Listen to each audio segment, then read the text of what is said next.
relationships are a continuous learning process. So not just in monogamy, but non-monogamy, friendships, whatever. Every relationship is a continuous learning process because no one stays the same. We all grow and change. And welcome to Normalizing Non-Monogamy, the podcast where we interview incredible people from across the entire spectrum of non-monogamy to hear their fascinating stories. We strive to bring guests on the show who have a healthy approach to non-monogamy. However, it's important to remember that everyone does it a little bit differently, and the views and opinions expressed by our guests do not necessarily reflect our own. Additionally, we produce this show for entertainment purposes only. Please be aware that we aren't doctors or therapists. Consult a medical professional for anything regarding your health that you might learn about on the show. Enjoy! Welcome to episode 135. We're Finn and Emma, and today we have an interview with Jhen. She was on the show last week on episode 133 with the panel discussion. However, this week we get a chance to dive deeper into her story. Yeah, it's an awesome story, and she's really been exploring non-monogamy, since the very early days. Yeah. Elementary school, even. A long time. And it's really cool. She grew up in the Caribbean in Jamaica, so it's a little bit of a different cultural spin on this that we've heard before. So it's a great conversation, and she's a lot of fun. Yeah, and she's also one half of the Monogamish Pod, which is a podcast, and they talk specifically about their experiences in non-monogamy. So you're going to want to check that out. Links to everything she mentions in this episode are all in our show notes. A couple of community announcements. We've got a couple of things coming up that are pretty exciting. You've probably heard us mention our virtual speed meet and greets. And we're not going to talk too much about it here, but we're just going to say if you're looking to find that, the next one is coming up on July 23rd, and all of the information will be in the show notes where you can sign up. But we had an audio testimonial from one of the people who were there. So we thought we'd play that for you guys. I was really excited to see that Emma and Finn created a virtual meet and greet, and I loved being able to join in on a recent one. I live in a small town, and I don't have a lot of opportunity to meet other like-minded non-monogamous people, and this was a really great way to meet some cool people from the comfort of my own home. I was a bit nervous that I wouldn't have too much to contribute, as I'm not currently practicing non-monogamy, and I don't have a lot of experience, but the questions were fun and light and not centered around non-monogamy. It was a great way to begin to build some friendships, and I look forward to being able to attend upcoming virtual meet and greets. You should definitely sign up and come along to the next one. So thank you for sending that in. We really, really appreciate it. And it's great to hear that everything we were hoping these accomplished, they did for you. So thank you. And we'll see you at the next one. And we'll see you, listener, at the next one as well. Your voice got a little funky there. You. Our next, the other announcement is for our Patreon group. Our next women's group call is July 21st, and our next video Q&A is July 29th. So both of those are coming up, and if you're interested in learning more about joining our community, that would be amazing. We love having new people join. You can go to our website, normalizingnonmonogamy.com, and click on the Patreon button. Under the community tab. Yes. Community, then Patreon. You'll find it. It's pretty easy.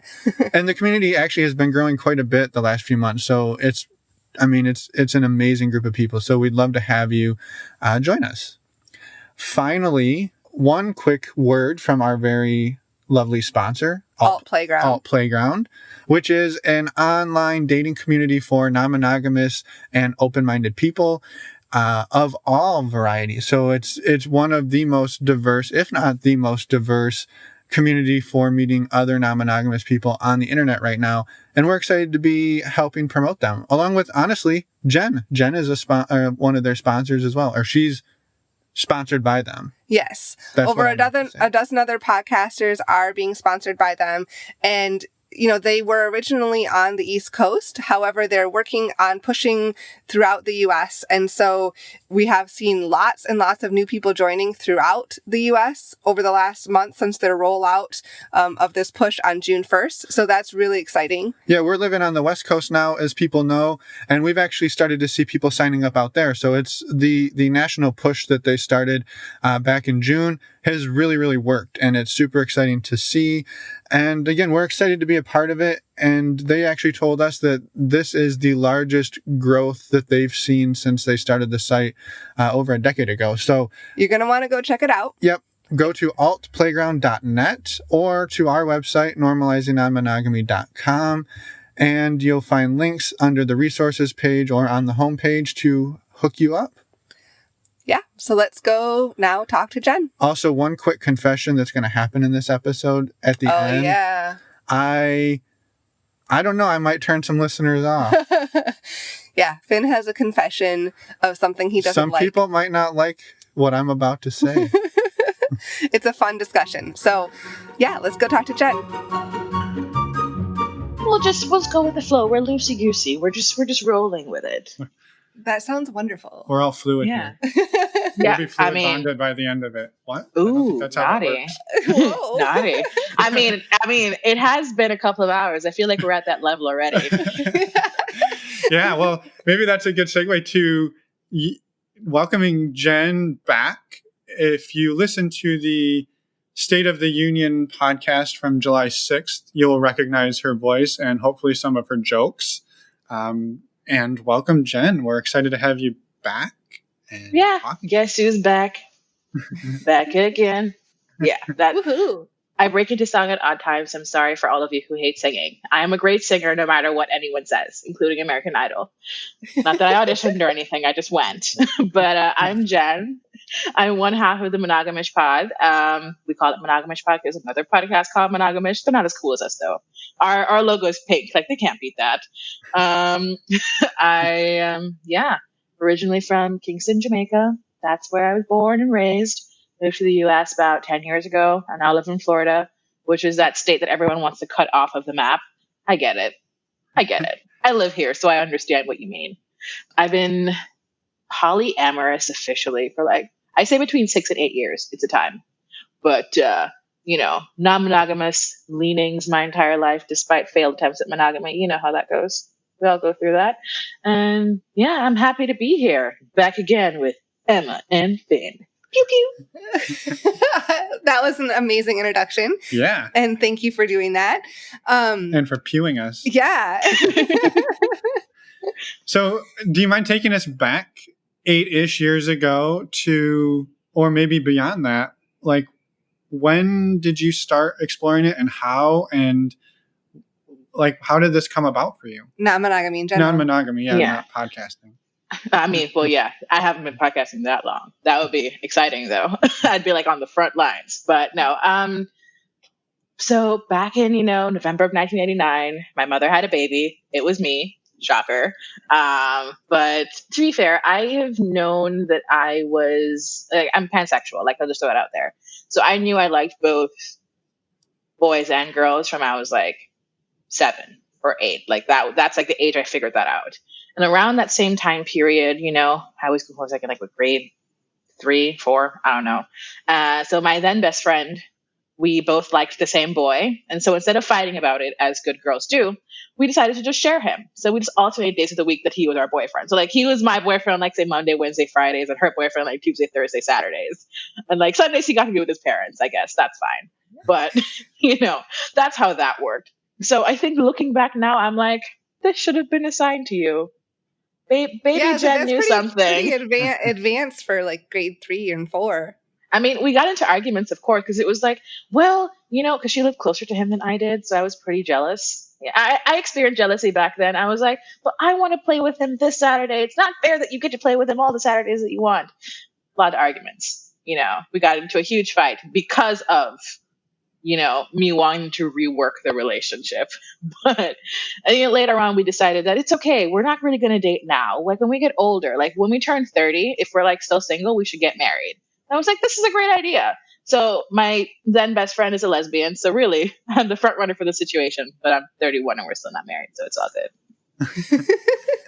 And so beyond, let's say, beyond the elementary school years, when you started thinking about this more as a real, not that it wasn't real, but as a real possibility for a relationship model, how did that start to come about? I am I'm pretty and everything, but I'm also the kind of person that attracts women. This is like not being like tooting my own horn or anything. Like this is like a proven fact from like my late high school years, whatever, when I was, being naughty out in the world.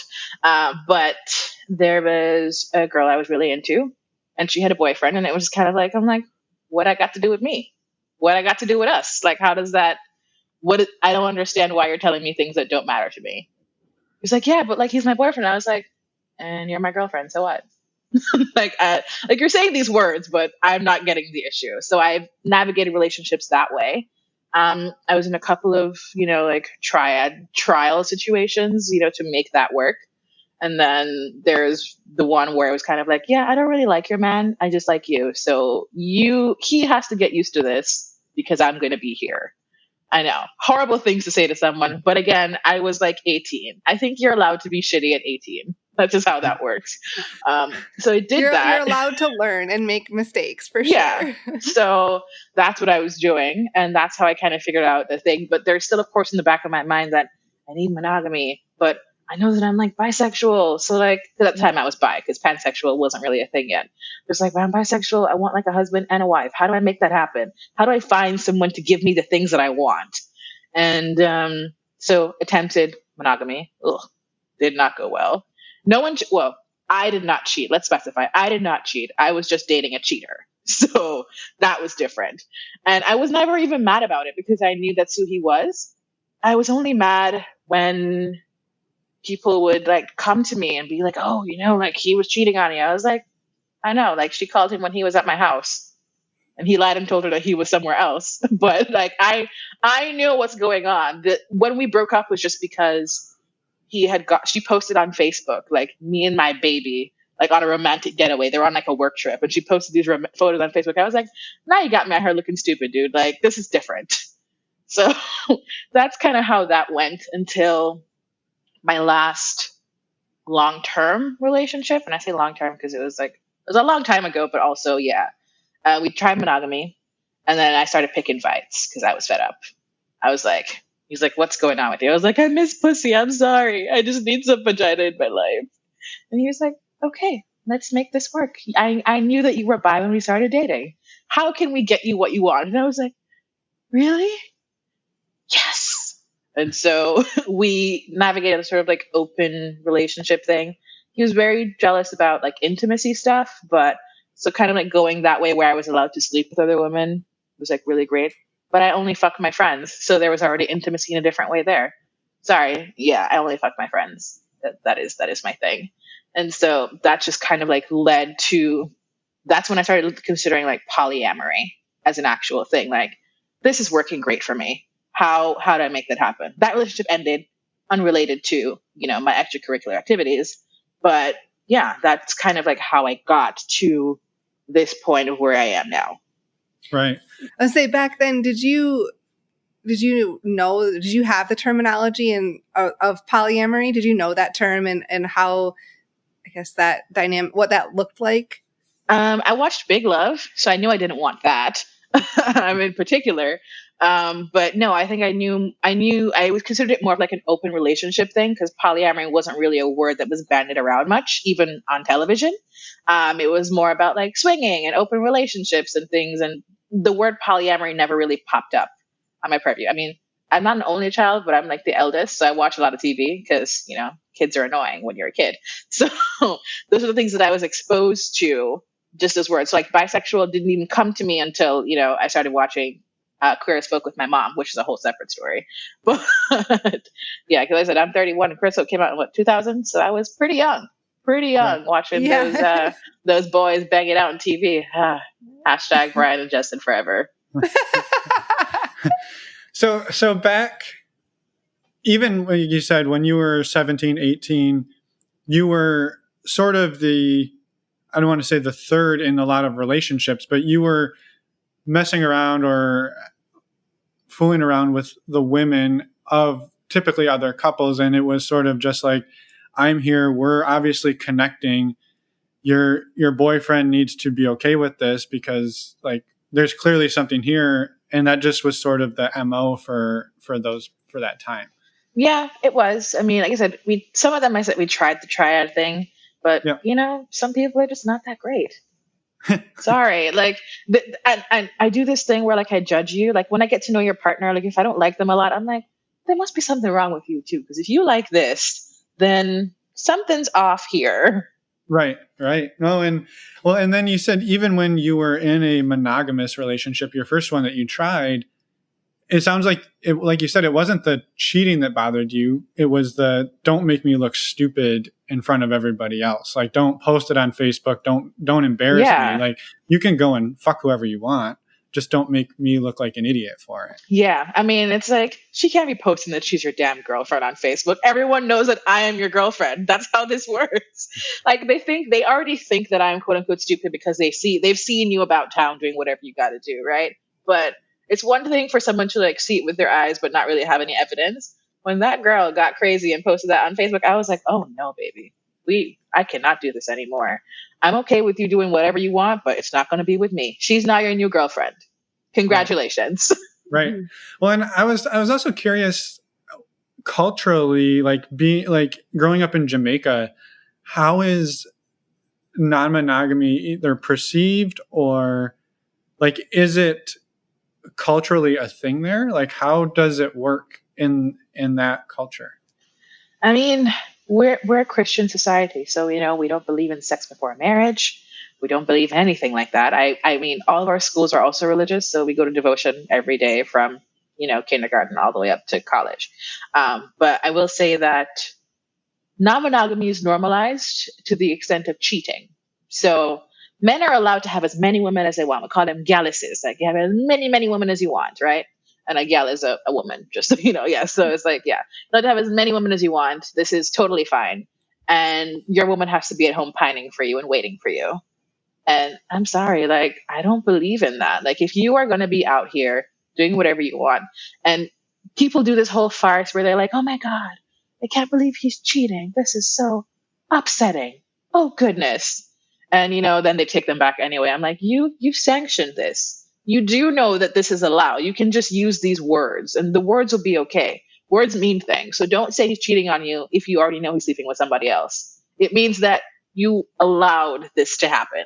This is not a secret. So I think that's how non-monogamy is viewed. But once you start saying the words like consensual and ethical, people are like, whoa, what are you talking about? That's crazy talk here. You can't say that. What do you mean consensual? No, the only non-monogamy we allow is cheating. That's it. Right. So it's sort of like an unspoken, like everybody knows it's happening, but it's never spoken about. It's not really happening. It's sort of like a ghost. Yeah. We don't use the non-monogamous terminology for this. Like no one says open relationships or swinger or whatever. It's just like, oh well, you know what that person is like those little jokes like that. Like, oh, you know what they're like, and it's just like, yeah, but words mean things. We call things what they are. You're either in an open relationship or you're not. You're swingers or you're not. The words exist for a reason. Use them accordingly. That's how I've always felt about it. But yeah, it's just very hush hush, unspoken things. Right. Yeah. Well, and then once you started putting the label to it, right? You said you kind of had the boyfriend where you told him you needed some women time, and he was like, well, okay, well, let's make this work. That sounds like a pretty nuanced view from somebody. I assume were you still in Jamaica at that time? Yeah, that's when we were still in Jamaica. I mean, we had done long distance for a bit. I lived in New York for a short time and came back for some family stuff to Jamaica. And so we were together that entire time period. But yeah, I mean, I lived in Jamaica for a year before I moved to Florida again. So it's like we had those conversations, and like I said, so I'm going to give you some tea. It's like tea that people don't really know, but also know. So one of the girls that I dated for a time, he was her boyfriend at the time. So he was the one that I had no interest in and didn't want to date at that time. And so, when she and I broke up, he and her broke up first and then she and I broke up, and things were very, very different. And so he always knew about this part of me from the very beginning, from firsthand experience of thinking that I would steal his girlfriend from him permanently. Let's put it that way. So this is not a shock. He had some secret insider information. Yeah, it's not a shock or a surprise. I think you're probably surprised that I waited this long to mention it. because this was like a good couple of years into our relationship before I said anything.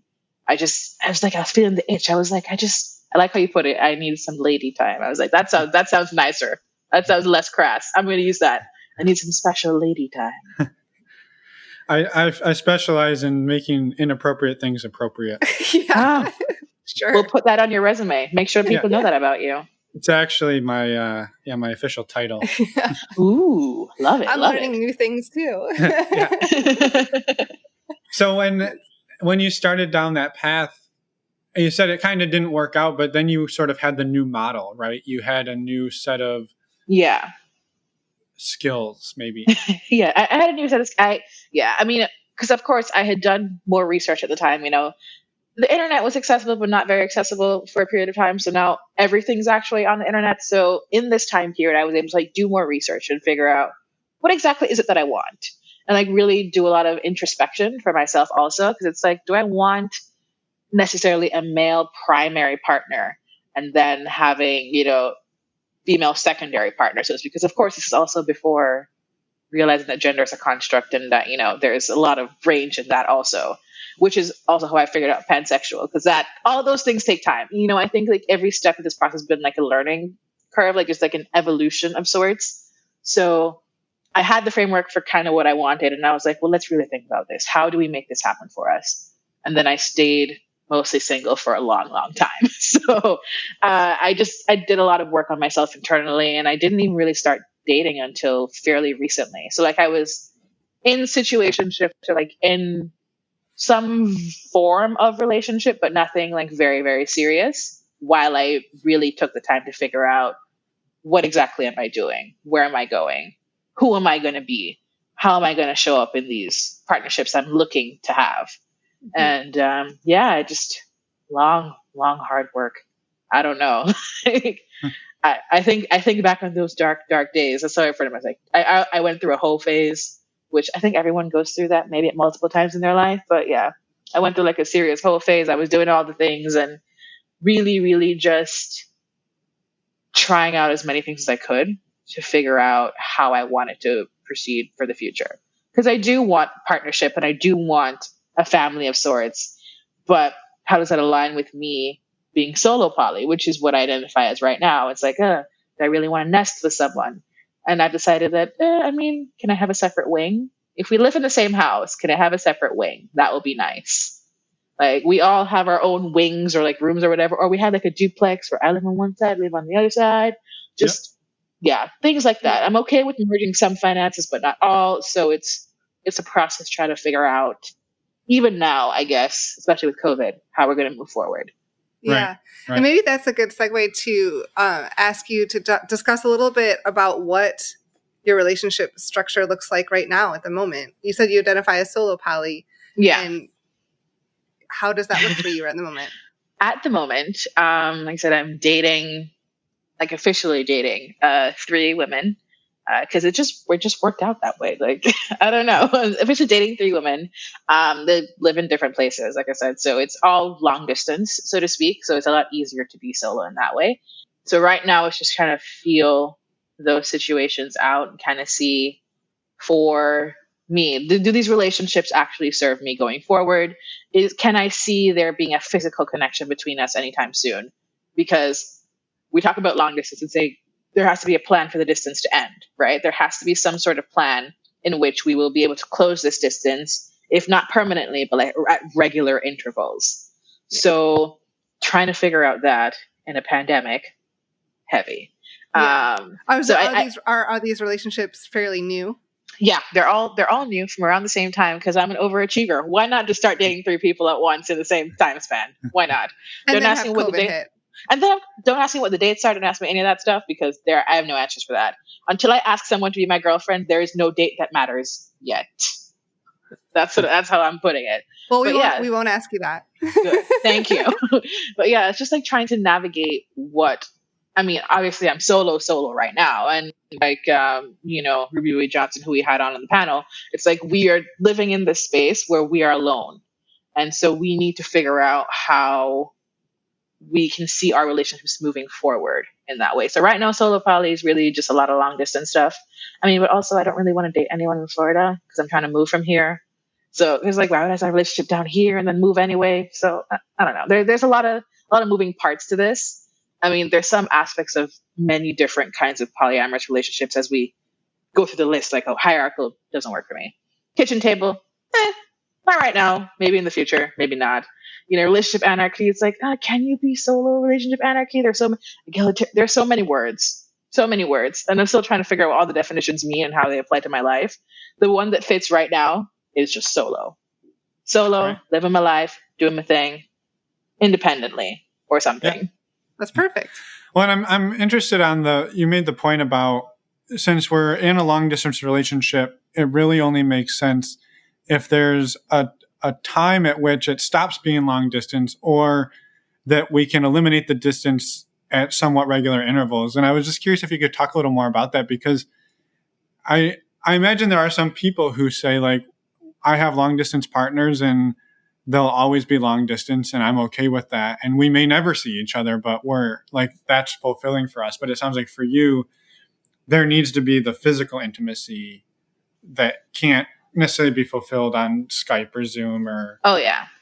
I like physical touch is not at the top of my love language list. It's actually like it's not even like in the top two, but it is an important part of my relationships in general in terms of how I am affectionate with people. So if I really like you as a friend, as a family member, whatever, like there will be these little touches that we will share. So it might not even just be sex stuff that we're really thinking about, but there is a lot of physical touching I enjoy having in relationships. So I can go long periods of time without touching you. So it's not as if we have to see each other once a month. That's not like what I look for, but there has to be a certain point in time where I can say, okay, I'm kind of running low on I'm feeling a little touch starved from you right now. How do we fix this? So if it's that we plan in advance, okay, every 3 to 4 months or every 3 to 6 months, someone comes here, someone comes there, we go to a whole spot we've never been before, and just kind of reinforce my little, I don't like to cuddle, but I don't call it cuddling. I call it affection seeking. So affection seeking. Because I mean, it's like, so sometimes I just need to like hold your hand or like, give it a little kiss on the cheek or like, smell your neck or something, which sounds creepy, like saying it out loud like that. But you guys know what I mean. You know what I mean. It's intimacy, and yeah, and that helps me to maintain relationships. It's not like the beginning or the end of it, but it helps with the maintaining and me continuing to feel connected. Because I can talk all day. You can tell, right? My gums haven't stopped flapping, but there's something I need just a little bit more sometimes. Yeah. So throughout, you said you kind of went through this. I don't want to call it challenging time, but maybe it was kind of a challenge. This time where you learned and tried different things. And I wanted to see if you could talk a little bit about how, I guess, you grew from those experiences and what you learned. And can I throw a question on there? Because I was actually going to ask the same question, which is, what did that exploration look like? Because I imagine there's probably a lot of people out there saying, like, I need to do that. I have no idea how to do that. Like, I want to learn these things about myself. So how did you go about doing that? Ooh, that's a hard one. I don't think I did it. Well, I mean, I did it. I didn't hurt anyone else. Let's put it that way. I may have hurt myself a couple of times, but I didn't hurt anyone else. That's important. Try not to hurt yourself. Step one, guys. Don't put yourself in situations that you cannot handle, because did that, not great. I honestly, I said, I tried dating apps. I did the whole dating app thing. That's I think my first step after doing all my reading. Of course, I like to research, so that was the easy part. Did all my reading, and I did dating apps. Or it's kind of like I tentatively put on there like, oh yeah, I'm polyamorous or like I'm non-monogamous or whatever, and then the unicorn hunter swept in. So it's just like inundated with messages like, hey, do you want to date me and my husband? Like, hey, I think you're perfect for me and my husband. I'm like, you haven't met me. You don't know anything about me. What are you talking about? How can I be a fit for someone that I've never spoken to, and you've never spoken to me? How does this work? So that helped me shore up some boundaries for sure, in terms of like, because I felt as if I had to entertain all of these conversations to figure things out. And, I realized after the fact, it was like, no, you were just giving yourself more work, or like, I never gave anyone false hope, like ever. but it was just kind of like trying to navigate the scene as a newly minted online polyamorous person was a bit rough. So I recommend not doing that part.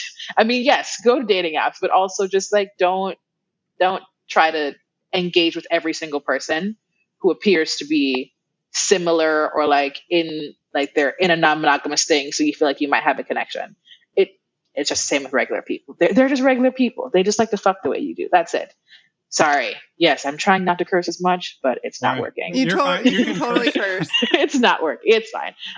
But yeah, so I did stuff like that. I talked to people who I knew were polyamorous, which I think was probably the hardest bit. So I always recommend kind of talking to someone you know who's into non-monogamy before you make any real big leaps. Because even if it doesn't apply specifically to your experience, you can kind of get an idea of how the rest of it works. So, I mean, I'd never been officially non-monogamous in the US before. So dating in the US is very different from dating in Jamaica. In Jamaica, we don't date. Like you meet someone through someone, and then you go to the movies a couple times, and you text, and then eventually, like you're just together. You just happen to fall into a relationship. So dating in the U.S. is like a very intentional process, and it takes a lot to really put yourself out there, I guess. So I think you have to just be okay putting yourself out there and hoping for the best, which I guess you guys are probably better at it than I am. I don't know. I'm not that great Nope, at it. I can't say. I think you're giving us way more credit than. We're still learning right along with you. Yeah, I think that relationships are a continuous learning process. So not just in monogamy, but non-monogamy, friendships, whatever. Every relationship is a continuous learning process because no one stays the same. We all grow and change. And I know that me 6 years ago is not the me that I am right now. And that's a combination of life experience. That's figuring out and even more what I want for my future. Like I said, what I want is a family. Maybe I don't want to birth the children, but maybe I want children to be around.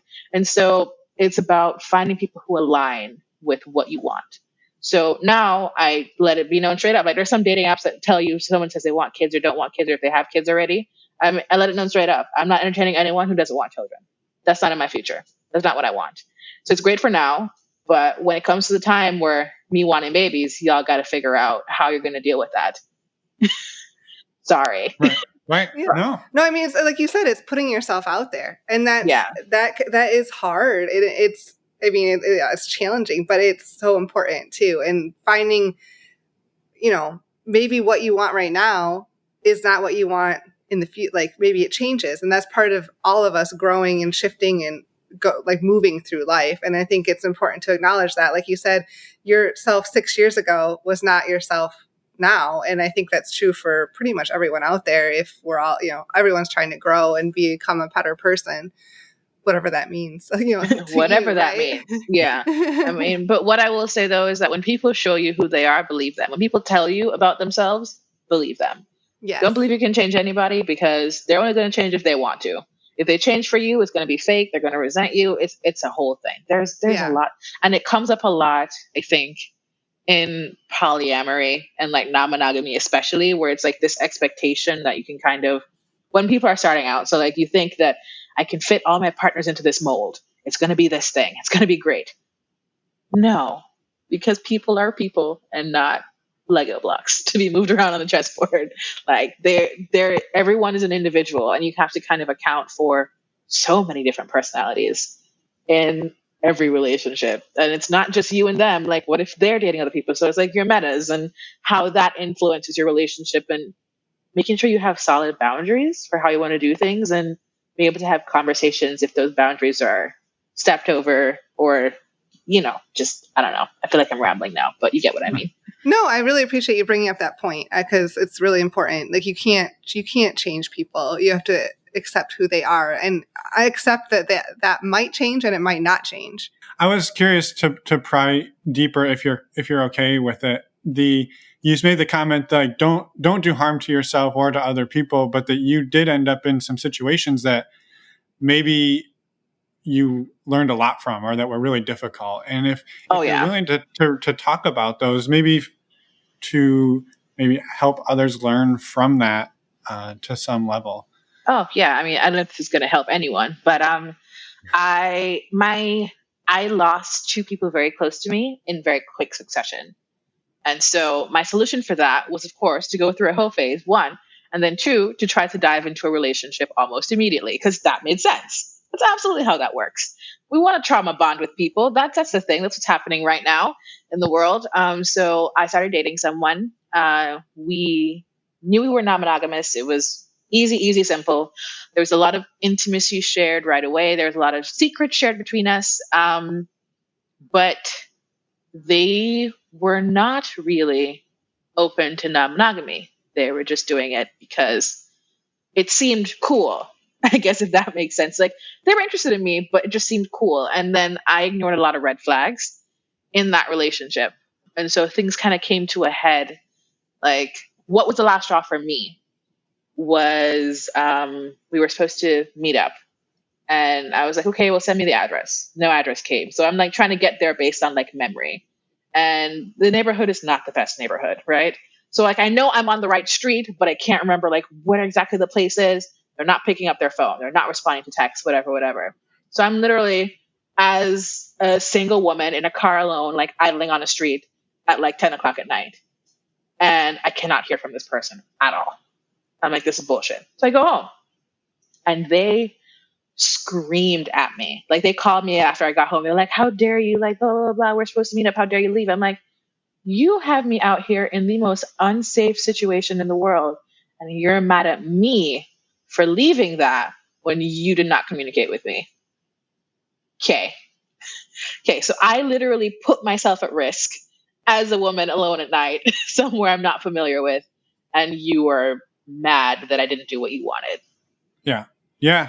I think that's a good straw to break the camel's back, as they say. Yeah.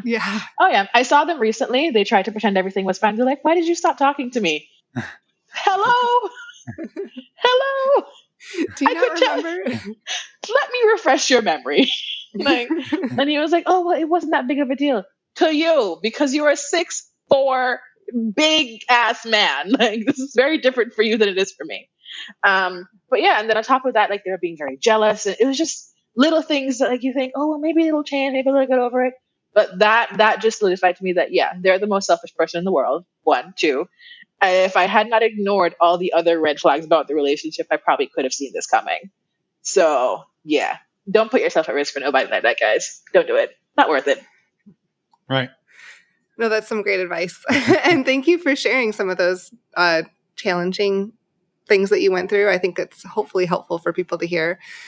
And I wanted to, since you touched on the subject of safety, I think it's a good segue into asking if you could talk a little bit about how you handle sexual safety as well as your physical safety. I mean, one, don't get stuck in the middle of the night on the road by yourself. But how else? What other things do you do? Or at least make sure you have gas in the car.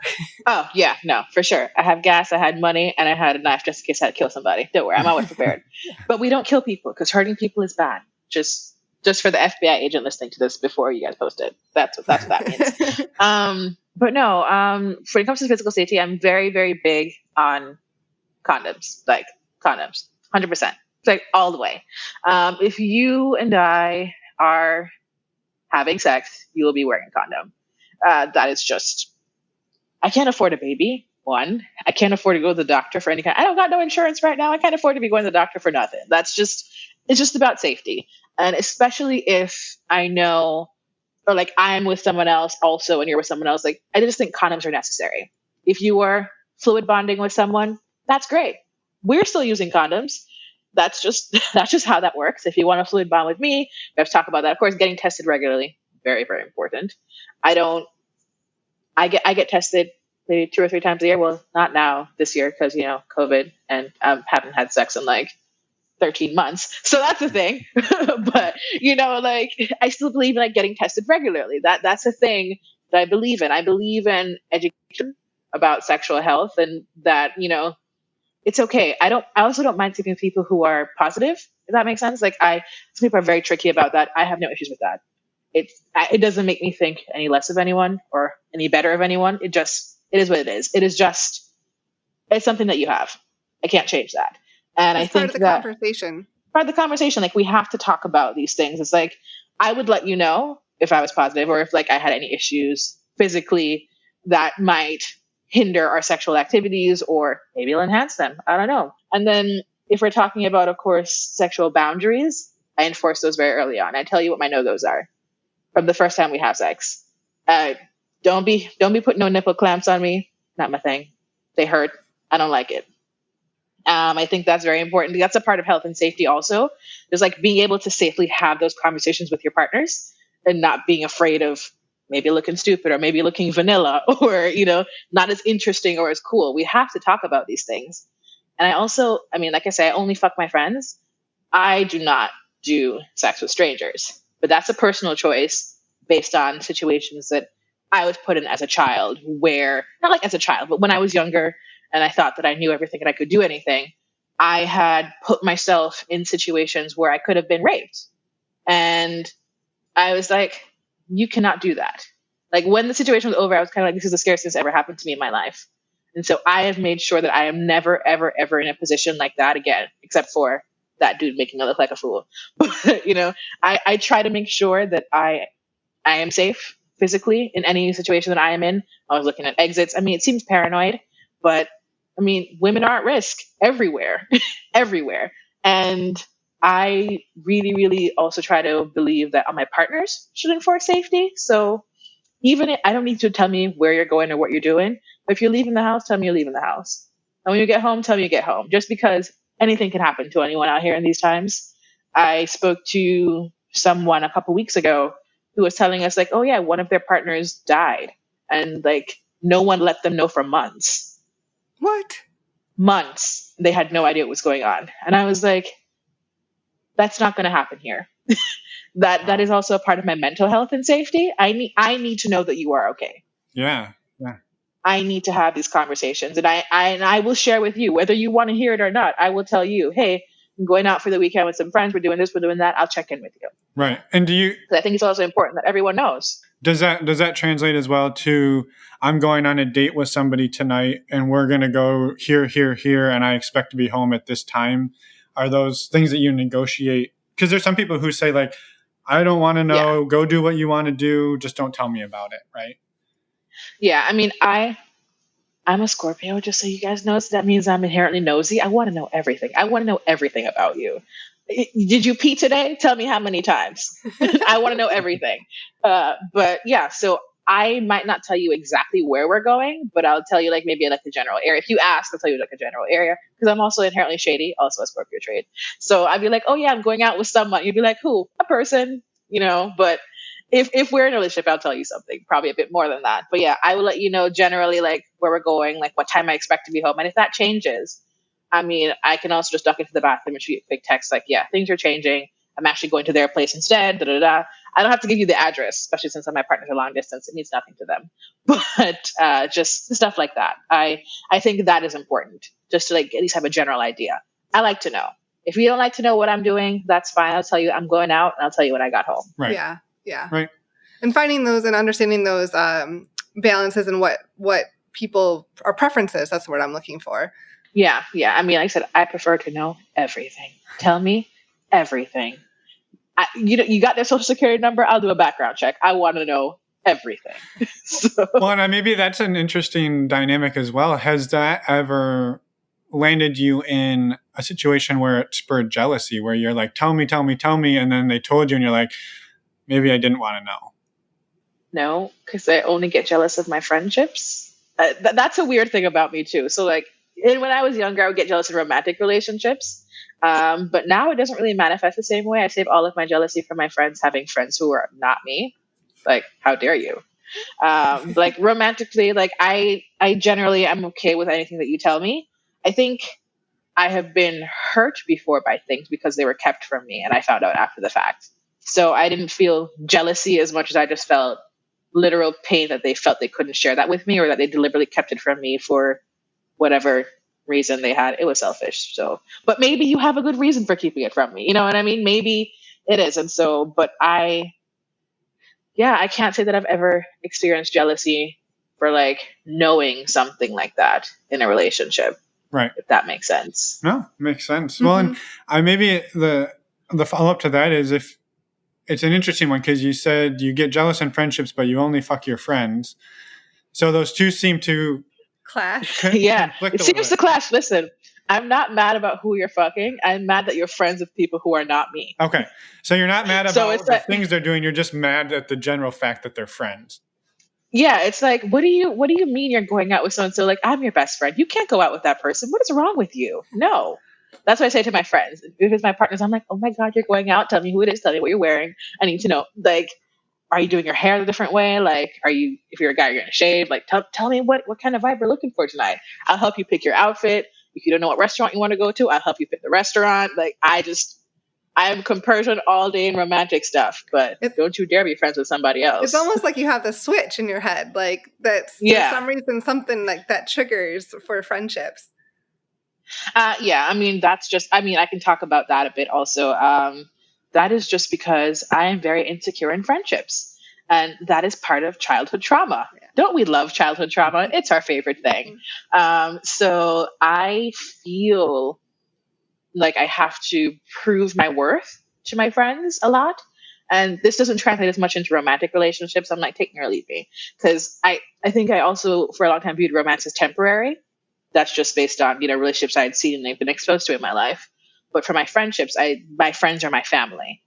And so I try to serve them, if that makes sense. Maybe sometimes the detriment of myself, sometimes not, just like trying to prove that I belong in the circle.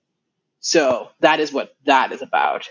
Yeah, and that makes sense. As depressing as that sounds. Yeah, no, that makes complete sense. I mean, a lot of things in our lives that we have that switch in our brain to turn things and turn off and on. Like it's because of our past, and whether that's a good or bad thing, we're all who we are because of our experiences in life. Yeah, I mean, I guess it remains to be seen how good or bad it is. We'll check me back in 2 years. Yeah. I mean, the fact is that you know about yourself, though, right? And so you can tell people, and that's really important. Yeah, I was curious on because you oftentimes hear people say, "Well, we're friends, so we don't want to take it to that next level." And for you, it's I only take it to the next level with people who I'm friends with. So it's sort of those two differing models. Has the only fucking your friends model ever ruined friendships? Like, has that been the thing or are you able to we tried the fucking, it didn't work, so we're just going back to friends? Like, you have the ability to on and off with that. It hasn't ruined a friendship because of fucking. The friendship was ruined because we tried to have a romantic relationship. Okay. So when it was just fucking, it was great. Like, we were on the same page. But when we were like, well, maybe we should try because the sex is so good, and that did not work. Right. So that was a bit of the sticker there, because when you're just having sex with someone, yes, it's intimate and it is intimacy, but it is very, very different. Very, very different from when you're trying to think about building an actual romance with someone and what that could look like. So I will say that, yeah, the romance part has ruined friendships, but I'm still pretty much like, okay, I'm not friends anymore with everyone that I fucked, because, like I said, I started only fucking my friends because I fucked strangers. So that was the thing. I mean, he wasn't like a real stranger. I thought he was a stranger, but then he turned out to be friends with the guy I dated next from high school. It's a weird thing. So I have never met a stranger who stays a stranger. Let's put it that way. And Jamaica is small enough that you will meet someone who knows them, but they'll pop back up into your life whenever they're ready. Yeah.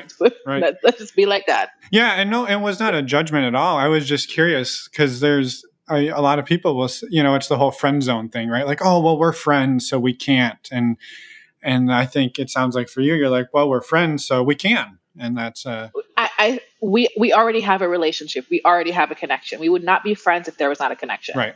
And I am only friends with people that I'm not only friends with people I'm attracted to, but I'm usually friends with people that I am attracted to because I want them in my life. I like being surrounded by pretty things. That's well, I mean, if you have like common interests and like you get along really well, then yeah, like that makes sense. Yeah. So it's kind of like, if there's, my romantic relationships, they have not always been the most attractive people on the outside, But like on the inside, I'm very attracted to them. I'm very passionate about people, and I love making connections with people. As introverted as I am, I know I don't seem that way, but I'm very much like I'm performing extrovert, if that makes sense. Like I'm very like in my little shell inside, but on the outside, I have a persona that makes me seem very big and brash and bold and flirtatious and vivacious. And so like when people date me, they're like, "Oh wow, you were not like this at all." I'm like, "I know. Can we stay home tonight?" So how has online dating gone then? Like you said, you're pretty new to online dating. You started dating 3 people. That's amazing. But like, how has that transition gone for you? Ooh, tricky. Like the people who can talk to more than one partner in a day, like having a long video chat. I don't know how you do it, because I talked to one of them and I'm done. I can text you guys later. That's it for the night. Goodbye. So it's been very interesting trying to balance like timing.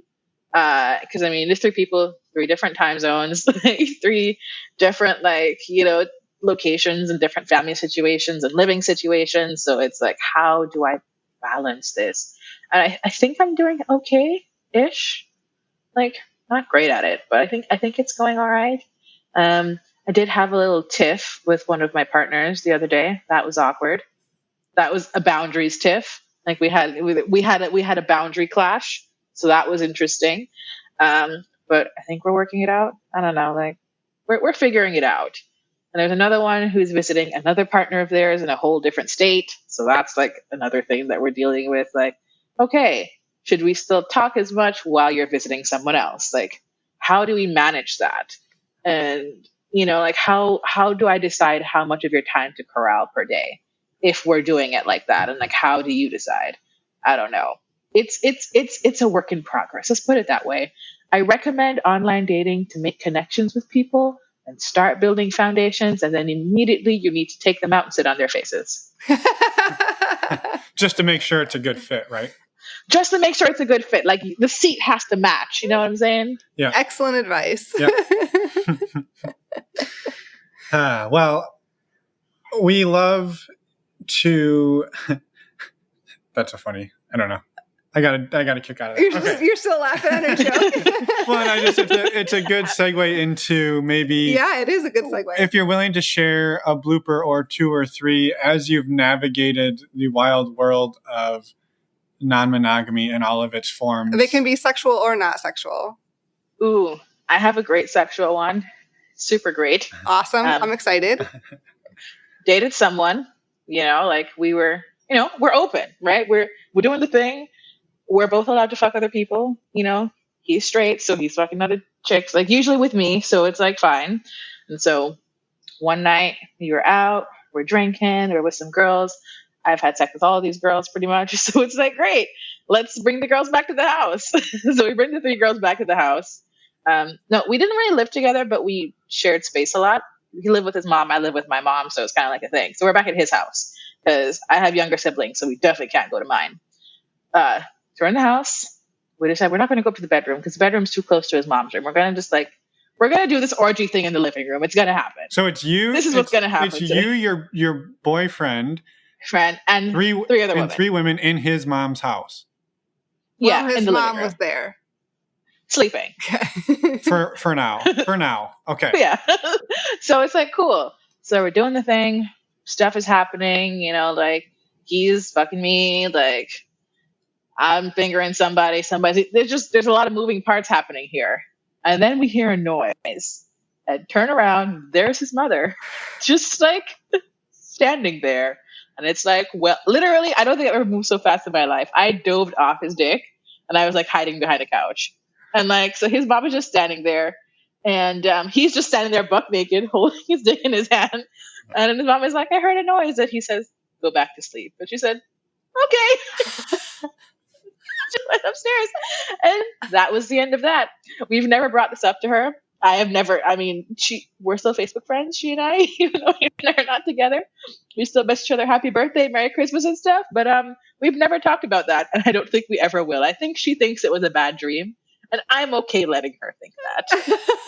I was going to say, maybe she thinks she hallucinated the whole thing. That would be best case scenario. I mean, that is the peak scenario for this.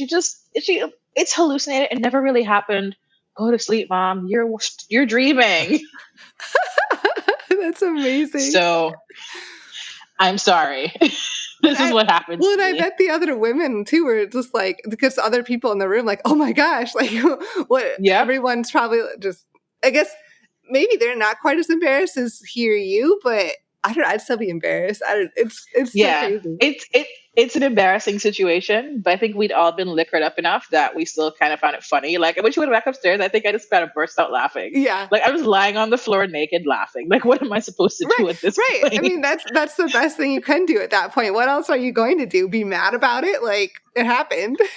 We were fucking in her living room. Like what did we really expect? So did you finish? Just, being nosy. I mean, I finished. So yes, I think that's the answer. That's the most important part. I came. I'm good. I have another one that's not as funny. It's just more awkward because I was when I worked at a hotel. So I mean, little me, work at the concierge desk of a fancy resort, and we had to bring things to their room when they call for it. Like, oh, I need more soda. I need more whatever. So they call. They're like, oh, we need more sodas for our mini fridge. I'm like, cool, no problem. Talk to my desk partner. I'll be back. I need the exercise. So I run up there. Door opens. It's a couples resort, by the way, which is relevant to the story.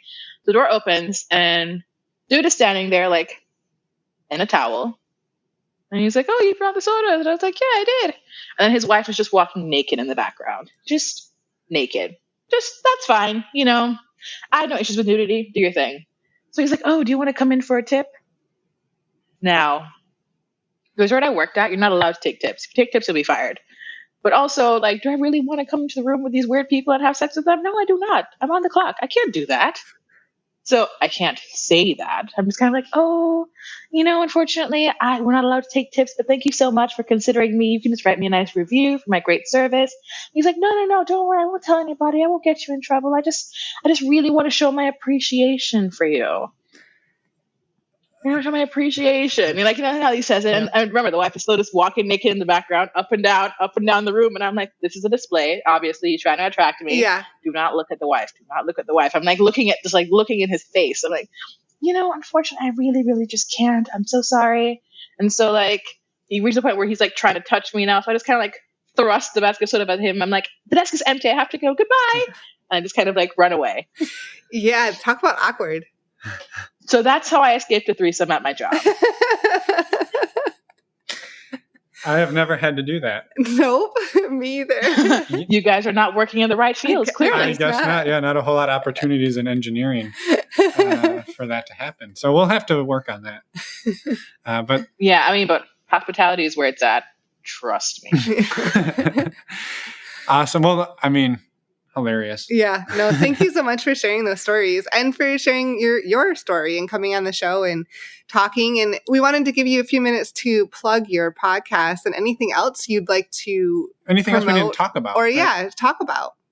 Oh, do you guys want to talk about Harry Potter? I'm great at that. I can talk about Harry Potter fan fiction. So not about J.K. Rowling because she's a TERF and I hate her, but about the fan fiction. Yeah. So if there were ever a thing that we're going to ruin our chances between you and I, Jen, is that I have never read a word or watched a single second of any Harry Potter anything other than the words written on your shirt right now. But are you open to it? That's the real question. It's not that it's quick. Listen, I was just like, nope, he's not. Don't let him lie to you. He's not open to this at all. It's not that I'm not open to it. I typically don't jump on bandwagons, maybe is the best way to say it. So when everybody's like, you have to do this thing, I typically do the other He doesn't want to do it. So if there's like a popular show and everyone's watching it and I'm like, we should watch this. He's like, no, because everyone's doing it. I'm like, I know, but come on, just sometimes. Is that how you felt about Game of Thrones? Never. So we've never watched any Game of Thrones. Oh, I hated the show. Don't worry. I read the books and I hated the show. So it's a whole. I didn't even finish the show. It was horrible. Yeah. But that's different. That's different for different reasons. Different, yeah. The reason why I mentioned Harry Potter, I found Harry Potter when I was 10 years old. Oh, yeah. I got hit by a car and I was in the hospital, and someone lent my mom the first book on audiobook. So that's how I found Harry Potter. So it's nostalgia. No, for sure. It's sweet. Yeah. I'm not And, saying you're a it's bad also- person because you like Harry Potter. I'm just saying I have never indulged myself. And I have like similar childhood memories of like finding Harry Potter and Yeah. like I haven't read all of the books. I didn't like jump into it, but I have a lot of really good memories from the books and from the movies. So, but not nearly. I don't know as much as you do. I can just admit Yeah, that. no, it's weird falling into it as an adult. I'll give you that.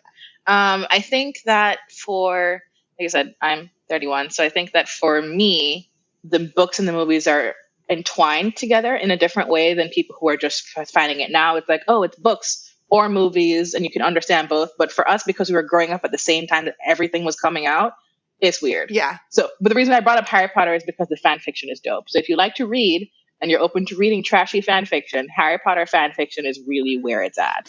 Just saying. They have some great non-monogamous storylines there. They also have some creepy shit, but that's a whole different story. Well, that's fantastic advice if anyone's looking for something to read. I think Yeah. I think like Hit me up. 80% of our listeners probably will not listen anymore because of my secret about Harry Potter. No. No, I think they'll give you a pass. Okay. They might not give you a pass for the Game of Thrones thing, though. Just throwing that out there. People are really cultish about that one. I will say the Game of Thrones is not because everyone was doing it. It was because we didn't have HBO and we just didn't ever have the time to like sit down and do it. So we just never got. I don't know. We just never got into that one. And so many people have been telling us to watch it that we were like, well, someday we just need like if we have a ton of time on our hands, we're just going to binge the whole thing. But that hasn't happened. Do not do that. Don't. I will stop you right there. Binging Game of Thrones is a horrible idea. Do not do that. I'm It sure is some people will overwhelming. disagree with you. Some people will agree with you. Yeah, no, I just think the show itself is very overwhelming because the subject matter is very, very intense. I Yeah. think binging it gives you an emotional hangover. It's like you're trying to binge Westworld. Have you ever seen Westworld? not yet. It's on the agenda. No, but Westworld's actually a really great show. Yeah, But yeah, we've been also a told show that that you too. shouldn't binge because the subject matter is very intense. I feel as if you're going to overwhelm yourself emotionally and physically. Like you remember, your body still has reactions to things, even if like Yeah. you don't think it It's does. not like binging a comedy, right? It's not the same. Yeah, it's not binging a comedy. It is high drama. You Yeah. do not want to stress yourself and raise your blood pressure like that. Yeah. Well, besides wonderful advice on how to effectively navigate the right shows to binge, anything we didn't fiction, anything we didn't touch on that you were hoping to talk about today with us, and then like I said, Let's think. plug anything you would like to. Well, I'll plug myself first. Hi, I'm Jen. I'm from the Monogamish Podcast. We're a podcast about polyamory. Yay! I know the name is kind of misleading to people. They're kind of like, oh, Monogamish just flows really well. I'm like, credit to Dan Savage. I didn't make it up. So that's fine. But yeah, we talk about non-monogamy, ethical and consensual, of course, because that's what we agree on, and polyamory through like a Black Caribbean experience. And it's things like books, TV shows, like celebrity relationships, because some of them are non-monogamous, y'all. You know it. But also we talk about like, therapy stuff, like research stuff, like our own personal experiences. Like we try to touch on all the important things that we can. And we do interviews also with people. Right now we have interviews with polyamorous Black girl. Super dope. You guys should have her on the show, by the way, if you haven't already. Working on it. We're working on it. Yep. Yeah. No, she's fabulous. Love her. We're gonna have Ruby Bowie Johnson on soon. Can't tell you when, but it's happening. We've interviewed some really, really great people. I saw you did Kevin, Poly Role Models. We've had him on too. He's so nice. Yes. So nice. Yeah, for sure. People are great. And I think it's good to give people an idea of what polyamory is like through our lens. Because I mean, there are a lot of non-monogamous shows out there. Like I said, there's you guys, there's Multiamory, there's Poly Weekly. There's so many shows, but there's none really talking about it from the Black side. And then like a Black Caribbean side, we're like, oh, niche market, pin it, got it, it's us. So you can find us on pretty much everywhere you get your podcasts. Monogamish Pod, we're there. You can follow us on Twitter at Monogamish Pod, on Instagram at Monogamish Pod, of course. We also have a Patreon because, support the youths. Support the youths. We're humble. And also you can find us there at, guess what? Monogamish Pod. We try to be streamlining everything. We do not officially have like a website yet, but like it's on the list. It's like a WordPress thing right now. There's like monogamishpod.wordpress.com. We put the show notes there.